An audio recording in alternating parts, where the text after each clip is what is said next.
السلام علیکم۔ مزید ایسی اسلامک ویڈیوز اور بیانات سننے کے لیے ہمارا YouTube channel tree of Islam T V subscribe کیجیے اور بیل آئیکن پر کلک کیجیے تاکہ ہماری ہر آنے والی ویڈیو آپ تک ایزیلی پہنچ سکے۔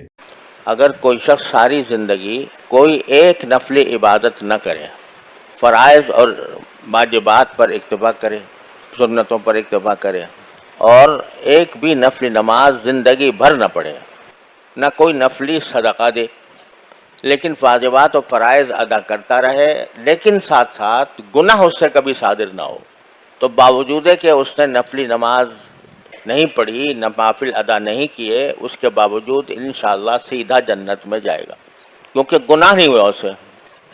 اور ایک آدمی نفلی عبادتیں خوب کرتا رہے اور ساتھ ساتھ گناہ بھی کرتا رہے تو نفع ٹوٹا برابر ہوتا چلا جائے گا، اس کی کوئی گارنٹی نہیں ہے کہ وہ سیدھا جنت میں جائے گا۔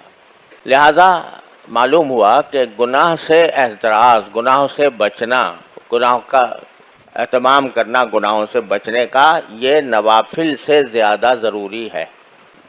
عام طور سے ہمارے دور میں جو فتنے ہیں گناہوں کے، ان میں نگاہ کا فتنہ سب سے زیادہ اشد ہے اور گھر گھر پھیلا ہوا ہے۔ ایک ایک شخص اس فتنے کا شکار ہے۔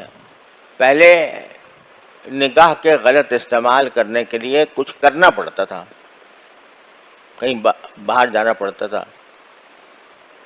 کسی کو سنیما دیکھنے کا شوق تھا تو سنیما گھر میں تو ملتا نہیں تھا، لائن لگا کے ٹکٹ لے کے جاتا تھا۔ اب نہ لائن لگانے کی ضرورت، نہ ٹکٹ دینے کی ضرورت، نہ گھر سے نکلنے کی ضرورت، موبائل میں سب کچھ موجود ہے۔ لہذا یہ فتنہ شدید سے شدید تر ہوتا جا رہا ہے۔ اور خوب سمجھ لیجئے، اللہ تعالیٰ مجھے بھی سمجھ عطا فرمائے، آپ حضرات کو بھی عطا فرمائے، کہ نگاہ کا غلط استعمال جو ہے وہ نور ایمان کو سلب کر لیتا ہے۔ اللہ بچائے۔ ایمان کا ایک نور ہوتا ہے، عمل صالح کا ایک نور ہوتا ہے، اللہ جل جلالہ کے قرب کا ایک نور ہوتا ہے، اور نبی کریم سرور عالم صلی اللہ علیہ وسلم نے دعا مانگی ہے اس نور کی۔ صبح کو فجر کی نماز کو جاتے ہوئے جو آپ دعا فرماتے تھے وہ اللہم اجعل فی قلبی نورا وفی بصری نورا وفی سمعی نورا وفی لسانی نورا وعن یمینی نورا وعن شمالی نورا ومن فوقی نورا ومن تحتی نورا۔ کوئی چیز چھوڑی نہیں جس میں نور نہ مانگا ہو۔ یا اللہ مجھے میرے دل میں نور دے دے، میرے آنکھوں میں نور دے دے، مجھے میرے کانوں میں نور دے دے، میرے بصر میں نور دے دے، میرے دائیں نور دے دے، میرے بائیں نور دے دے، میرے آگے نور دے دے، میرے پیچھے نور دے دے، میرے اوپر نور دے دے، میرے نیچے نور دے دے، میری زبان میں نور دے دے، اور نور میرا بڑھاتے ہی چلے جائیے، وَأَعْظِمْ لِي نُورًا۔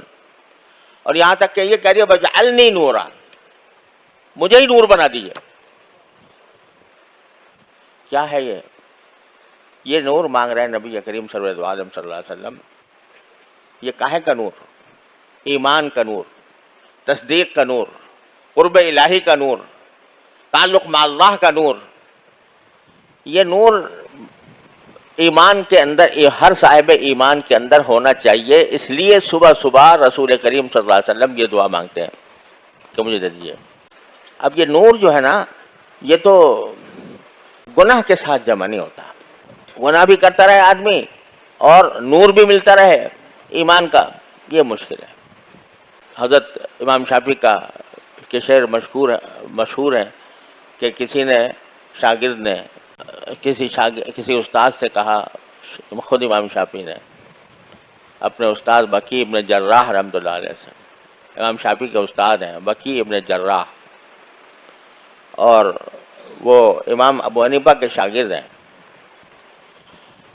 تو ان سے کہا کہ مجھے کچھ حافظے کی تقویت کا کوئی ذریعہ بتا دیجئے، کیونکہ مجھے بہت سی باتیں پڑھتا ہوں یاد نہیں رہتی۔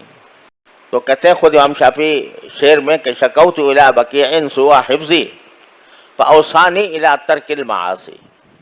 جب میں نے کہا میرا حافظہ کمزور ہے تو حضرت وکیع نے جواب میں کہا کہ گناہ چھوڑ دو تو حافظہ کبھی ہو جائے گا. کیوں؟ فإن العلم نور من الہ ونور اللہ لا یعطی لعاصی. کیونکہ علم جو ہے یہ اللہ کی طرف سے ایک نور ہے، اور یہ اللہ کا نور کسی نافرمان کو نہیں دیا جاتا. تو معلوم ہوا کہ گناہ جو ہے وہ انسان کے دل سے ایمان کے نور کو سلب کر لیتا ہے. اب کیا مطلب ہے اس نور کے سلب کرنے کا؟ اس کی تفصیل میں جائیں تو لمبی چوڑی تقریر کی ضرورت ہوگی، لیکن مختصر بات یہ ہے کہ جب ایمان کا نور قلب میں پیدا ہو جاتا ہے، اللہ تعالیٰ اپنی رحمت سے ہم سب کو عطا فرما دے،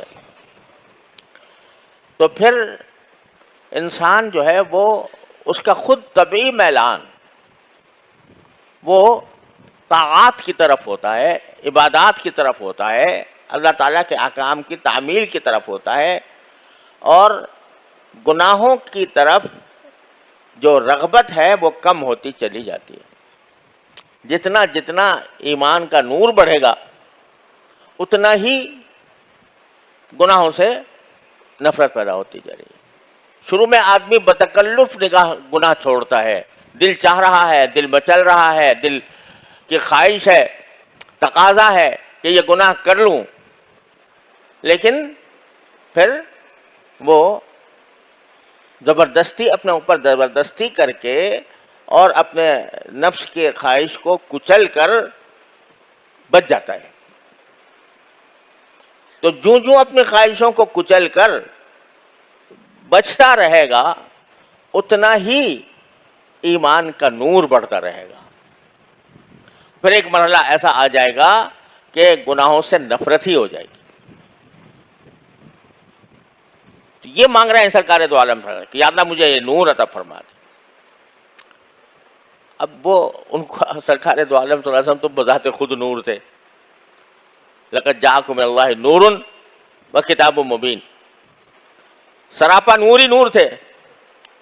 اللہ تعالیٰ نے ان کو سراپا نور بنایا تھا. لیکن کیوں مانگ رہے ہیں؟ تاکہ اپنی امت کے لوگوں پر شفقت فرما کر امت کے لوگوں کو سکھائیں کہ خدا کے بندو یہ چیز مانگنے کی ہے. نور مانگو اللہ تعالیٰ سے، اور اس نور کا تقاضا کا نتیجہ یہ ہوگا کہ انشاءاللہ گناہوں سے حفاظت بھی ہوگی.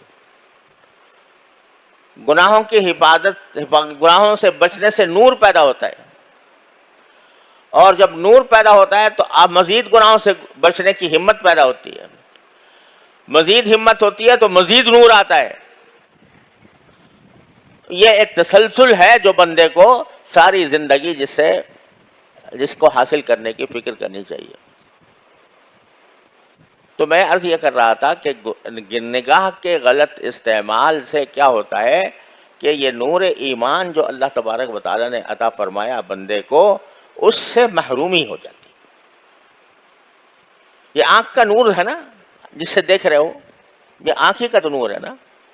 کس کا عطا کیا ہوا ہے؟ اللہ تعالیٰ کے سوا کون ہے جس نے یہ دے دیا ہو؟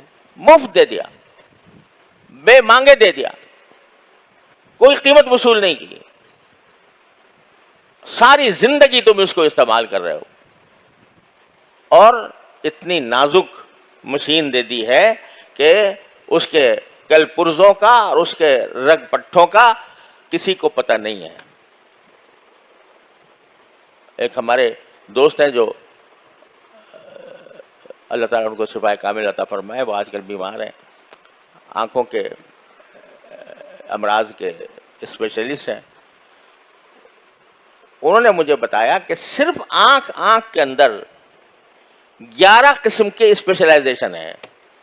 اس چھوٹی سی آنکھ کے اندر جو کائنات بنائی ہے اللہ تعالیٰ نے، اس کائنات کے جو اب تک 11 قسم کے مختلف لوگ ہوتے ہیں، جو کوئی ایک چیز کا اسپیشلسٹ ہے، کوئی دوسری چیز کا اسپیشلسٹ ہے، کوئی تیسری چیز کا اسپیشلسٹ ہے. 11 قسم کے اسپیشلسٹ ہوتے ہیں. اور جب ذرا سی کوئی کھٹک ہو جائے آنکھ میں، کوئی تنکا پڑ جائے پھر دیکھو کیا بے چینی ہوتی ہے. اگر بینائی خدا نہ کرے کسی وقت اس میں کمی آ جائے تو انسان ساری دنیا کی دولت لٹانے کو تیار ہو جاتا ہے کہ یہ میں لٹا دوں لیکن میری یہ بینائی واپس آ جائے. بے مانگے مفت دے رکھی ہے اللہ تعالیٰ نے ساری زندگی، پیدائش سے لے کر مرتے دم تک یہ چل رہی ہے. تو اس کائنات کو، آنکھ کی اس کائنات کو اگر گناہ سے آلودہ کرو گے، اللہ کی دی ہوئی اس مشین کو اللہ تعالیٰ کی معصیت سے آلودہ کرو گے تو اس کا چاہے تمہاری بینائی سلب نہ ہو لیکن جو اس کے اندر اللہ نے نور ایمان رکھا ہے وہ سلب ہوتا جائے گا. جب وہ سلب ہو جاتا ہے تو اللہ بچائے انسان کی مت الٹ جاتی ہے. وہ برے کو اچھا اور اچھے کو برا سمجھنے لگتا ہے. گناہ کی ایک خاصیت یہ ہے، خوب یاد رکھنے چاہیے، اللہ تعالی ہم سب کی حفاظت فرمائے. گناہ کی ایک خاصیت یہ ہے کہ انسان کی عقل خراب ہو جاتی ہے اور وہ غلط کو صحیح اور صحیح کو غلط سمجھنے لگتا ہے، اچھے کو برا، برے کو اچھا سمجھنے لگتا ہے. اسی لیے قرآن کریم میں ان تتقوا اللہ یجعل لکم فرقانا، اگر اللہ سے ڈرو گے، اللہ سے ڈرنے کے معنی کیا ہے کہ اللہ کے احکام پر عمل کرو گے، اللہ نے جن گناہوں سے بچنے کی تلقین فرمائی ہے ان سے بچو گے تو یجعل لکم فرقانا، اللہ تعالیٰ تمہیں حق و باطل میں فرق کرنے کا معیار عطا فرما دیں گے، عقل صحیح کر دیں گے تمہاری. اللہ بچائے جب عقل الٹتی ہے تو کوئی انتہا نہیں ہے اس کی. آپ لوگ سب جانتے ہیں کہ وہ لوگ جنہوں نے چاند پر سیارے اڑا دیے، چاند تک اپنی مشین پہنچا دی، جو مریخ کا شکار کرنے کی فکر میں ہے، جنہوں نے ایسی ایسی ایجادات کر دی کہ عقل حیران ہو جاتی ہے، دنگ ہو جاتی ہے. کمپیوٹر نے کیا انقلاب برپا کر دیا، آرٹیفیشل انٹیلیجنس پیدا کر دی، کیا کچھ کر دیا. لیکن یہ سب کرنے کے باوجود، یہ ساری ذہانتوں کے باوجود جب معاملہ آتا ہے جنسی تعلقات کا تو ایسا معلوم ہوتا ہے کہ بھیڑیے اور گدھ اور بدترین درندے بھی ان سے بہتر ہیں. اور وہ اس کے لیے دلائل پیش ہو رہے ہیں، اس کے لیے عقلی دلائل پیش کیے جا رہے ہیں، اس کا فلسفہ بیان کیا جا رہا ہے، ساری دنیا میں اس کی تشہیر کی جا رہی ہے، ہم جنس پرستی کی. یہ ہوا کہ عقل خراب ہو گئی، مت الٹ گئی. کیوں الٹ گئی؟ اس لیے کہ جب فسق و فجور میں بڑھتا چلا گیا تو اللہ نے چل تو بھی دیکھ، تو کتے بلی سے زیادہ تیری حماقت اور تیری بے عقلی کتے بلی سے زیادہ ہو جائے گی. تو گناہ جو ہے وہ جہاں گناہ عذاب کا اللہ بچائے مستوجب ہوتا ہے، وہاں اس کی ایک خاصیت یہ ہے کہ مت الٹی کر دیتا ہے. وَمَن يُضْلِلِ اللَّهُ فَلَا هَادِيَ لَهُ، جسے اللہ گمراہ کر دے اس کو کوئی ہدایت نہیں دے سکتا. تو اللہ تعالیٰ زبردستی ظلمن تو گمراہ نہیں کرتا کسی کو. اللہ تعالیٰ تو ہدایت کا پیغام دیتا ہے، ہدایت کے راستے بتاتا ہے، گمراہ تو نہیں کرتا. گمراہ کرنے اللہ تعالیٰ کو شوق نہیں ہے گمراہ کرنے کا. ما یفعل اللہ بعذابکم ان شکرتم وآمنتم، اللہ تعالیٰ خود کہتا ہے تمہیں عذاب دے کے میں کیا کروں گا اگر تم شکر گزار بنو اور ایمان کے تقاضوں پر عمل کرو. تو اللہ جل جلالہ نہیں چاہتے کہ تم گمراہی کے گڑھوں میں جا کے گرو، لیکن جب تم خود وہ راستہ اختیار کر لیتے ہو گناہوں کا، معصیتوں کا، اور اللہ کا خوف تمہارے دل سے مٹا دیتے ہو، یہ احساس مٹا دیتے ہو کہ میرا اللہ مجھے ہر وقت دیکھ رہا ہے، تو اس کا نتیجہ یہ ہوتا ہے کہ تم خود گمراہی کے گڑھوں میں جا کے گر جاتے ہو. السلام علیکم. مزید ایسی اسلامک ویڈیوز اور بیانات سننے کے لیے ہمارا YouTube channel tree of Islam T V subscribe کیجیے اور بیل آئیکن پر کلک کیجیے تاکہ ہماری ہر آنے والی ویڈیو آپ تک ایزیلی پہنچ سکے.